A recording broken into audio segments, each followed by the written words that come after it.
Now, everything was over. A young woman was leaning towards a small child with quiet happiness. In this shot we can see them both in a wooden bench by a forest. This is the famous and beautiful summer of 1939. 6 years later, behind the bench, this young man sees the Americans coming out from that same forest. In general, that's one of my first memories. The young woman, my mother, had died a year ago, and so her image stayed young forever. Today, there is a huge forest there, where there used to be an empty lot. It was a sunny district in Basta, the north of the medicinal water bathing house.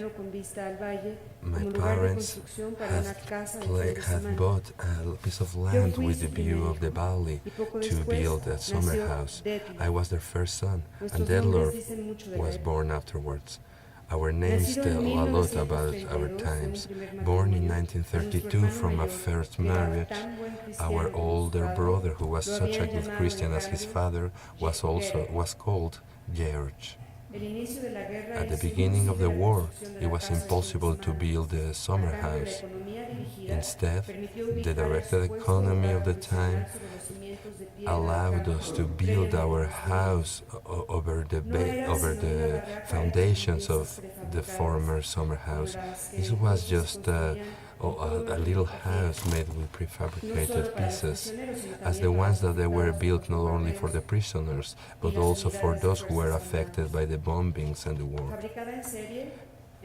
Built in series and placed together with the dirty smell of sea lemon in order to protect them from decay. And still today that cabin stands there in the middle of the forest, even though nobody has lived there for decades, completely covered on trees, plants and ruins. However, for us it will be forever the house of our parents. When we moved there in 1944, I began thinking about my life clearly. No other memory before that is really clear.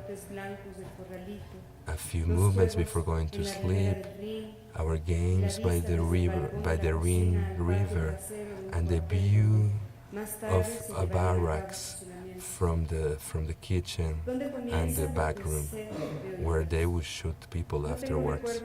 Where do my memories begin? I have no memories of the bombings and the refuge. However, I knew that I lived through many of them. We used to live in an industry suburb. One night, there was an attack and it destroyed the attic, the windows and the doors of our house. We were bombed and we moved to the countryside. That happened in the spring of 1944, and it wasn't so bad really, because a couple of months after, something so horrible happened that moving was actually a relief. While our father was attending his practice as a doctor in the first floor, our mother would be cooking dinner, and my brother and I were playing in the third floor of the house. Suddenly, there were screams inside the house. We ran through the hall. Our father came out quickly and walked up the stairs. It was too late already. Thick fog was coming out from the kitchen, and a fire began. Mommy was standing in the kitchen, in the middle of the flames. I know that the image seems to come right out from Pedro Melenaz.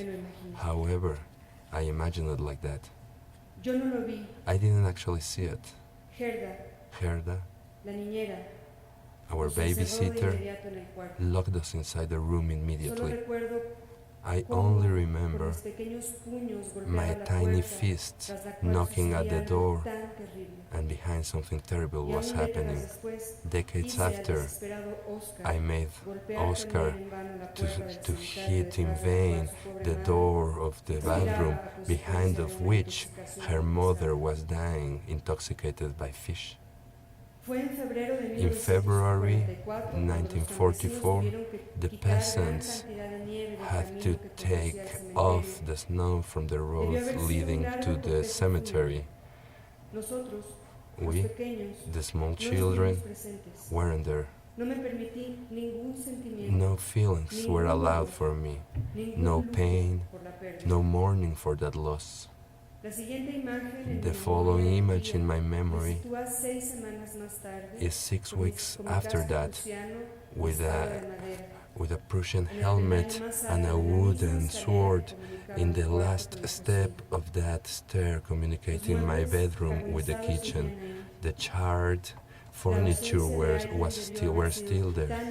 Her absence must have been so undescriptible that memories that I am not allowed to remember that. 1 or 2 days after that, we moved from the house. Was that the beginning or the end of my childhood? I didn't know then, and even now I still don't know it. But each detail of that moving was imprinted in my memory very clearly. Even today, I see it in front of me as when I was a young child, her image, young forever young, but I wouldn't pray to her. I would talk with her or have conversations with her in silence, and so did our father, who would take us every Sunday to the graveyard, to the cemetery, and we would walk along the forest. We would pass through the trees, and he would stand there to watch the valley. In there was a bar for the summer, the place where he met my mom. On our way, we would pick some wood or mushrooms, and when we would get there to the bewitched forest, we would take the old leaves and the branches from the tomb, and we would put water on the flowers, and our thoughts under the trees would never grow. Our father would lean on top of the grave, and he would caress with his hand the dark grave, and crying, he would speak with Mommy in a low voice. We would watch him without being sad as well. We felt embarrassed for the deepness of his feelings. I never thought that Mommy was there, right on beneath the dirt. For me, she was in heaven, and she was looking at us.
Whenever I begin to let myself sink in the frozen mud, I remember a story once upon a time that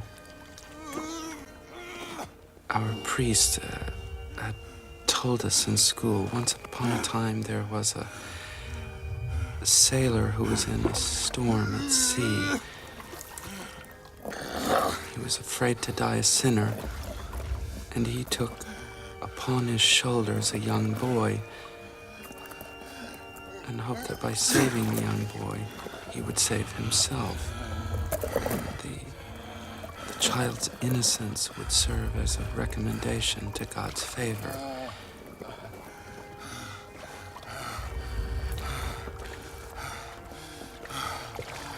He told us, remember always, you are under the sign of St. Christopher. You are a child bearer. Remember, as long as you carry a child, you will be able to avoid harm by taking shelter under the mantle of innocence. And you will go through rivers, and you will go through tempests, and you will go through even the flames of sin. And then